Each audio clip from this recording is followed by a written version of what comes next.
babe, please stop. I don't want to know the My Singing Monsters lore. So in the first game, My Singing Monsters, there are 5 main natural elements: cold, plant, water, and earth. This acted as the basis for all of the major islands, with the exception of Ethereal Island, which is surprisingly not that important to the lore.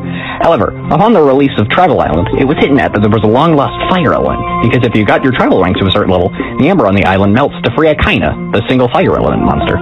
This is where we get to Dawn of Fire. Dawn of Fire is supposed to take place hundreds of years before the original game, back when the fire element was still perfectly thriving. It also reveals the continent, which is essentially the My Singing Monsters equivalent of Pangea.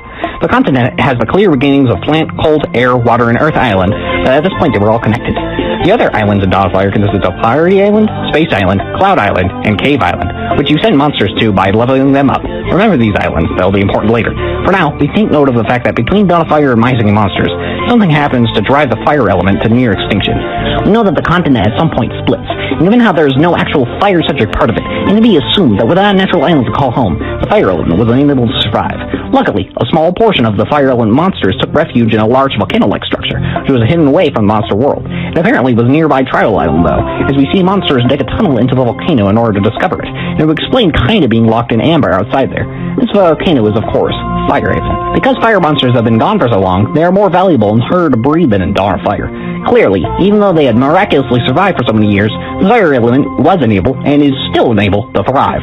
So the monsters create fire oases in order to create another space for the fire monsters to thrive on. The rediscovery of fire monsters caused a ripple effect of monsters going on searches for more and more islands, knowing now that there was more out there.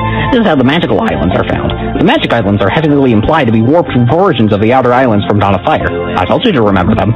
Possibly because of being abandoned, some magical source uses energy to meld and craft them to its liking, and create monsters that would be fitting for those islands. AKA, the magical class of monsters isn't entirely natural, and only exists because of this odd source of power.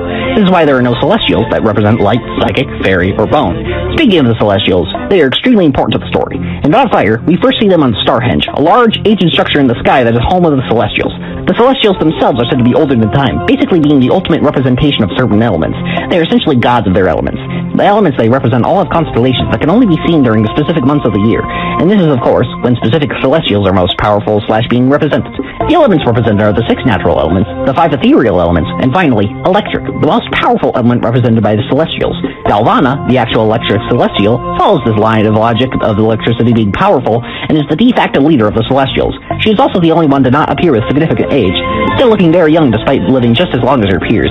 Further evidence that Galvana is by far the most powerful is that Wobox, the main electric monster, is said to have been created by Galvana, meaning prior to creating Wobox, Galvana may have been the only electric monster, being so much more powerful than any monster before it. Even the Wublins, the only other electric monsters, were created by the Wobox. Given how both Wobox and the Wublins were artificially created, and both need other monsters' life energy in order to become alive, it can be concluded that the electric element has no natural monsters, hence being supernatural. Everything for the Celestials seemed to be going good, and Starhenge is implied to have been operating perfectly fine during the events of My Singing Monsters, up until Starhenge crashed. It is unknown the full reason for crashing, but it's likely that due to the dwindling power of the fire element, Starhenge could not function properly anymore, and so it crashed. When it crashed, the Celestials turned to stone, and for all intents and purposes, it died. However, by putting the essences of monsters into them via eggs, they can be revived, or rather, reborn.